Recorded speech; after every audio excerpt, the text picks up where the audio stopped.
शासनाने नुकताच hit and रनचा नवीन कायदा प्रस्तावित केला असून या कायद्यानुसार अपघात घडल्यानंतर संबंधित वाहन चालकाविरुद्ध अजामीनपात्र गुन्हा नोंद होणार आहे, तर 7 लाख रुपयांचा दंड व 10 वर्षाचा कारावास प्रस्तावित करण्यात आला आहे। आणि असे नाही की हा कायदा फक्त जड वाहनांना लागू होणार आहे, तर वाहन कोणतेही असो, जड, लाईट मोटर व्हेकल, ऑटो रिक्षा, ॲपे रिक्षा, मोटारसायकल असो, सर्वांनाच हा कायदा लागू होणार आहे।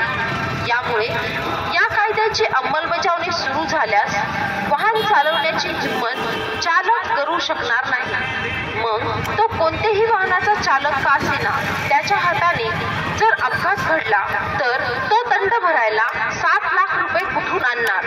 त्याच्याकडे 7 लाख रुपये असते तर तो व्यावसायिक चालक कशाला झाला असता? शिवाय 10 वर्षाचा कारावास भोगावा लागला तर त्याच्या मागील आई वडील, बहीण भाऊ, पत्नी, मुले यांचे काय, याचा विचार करा।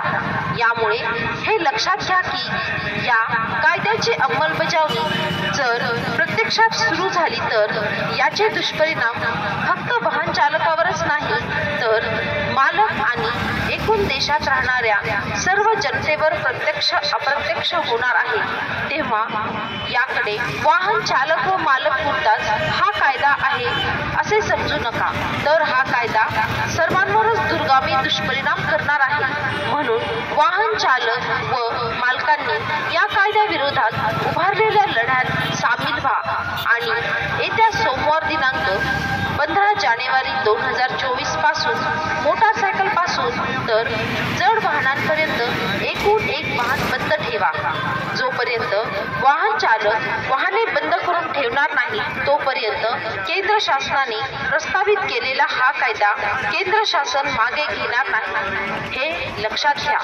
सर्वांनी वाहने बंद ठेवल्यास देशाच्या अर्थव्यवस्थेवर मोठ्या प्रमाणात परिणाम होणार। यामुळे केंद्र शासनाला या कायद्याचा पुनर्विचार करावाच लागेल। म्हणून सर्वांनी आपापली वाहने 15 जानेवारीपासून बंद ठेवावी।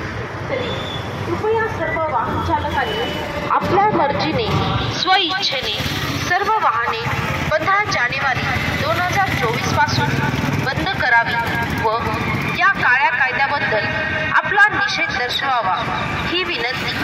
आपले विनीत सर्व वाहन चालक संघटना, बीड जिल्हा।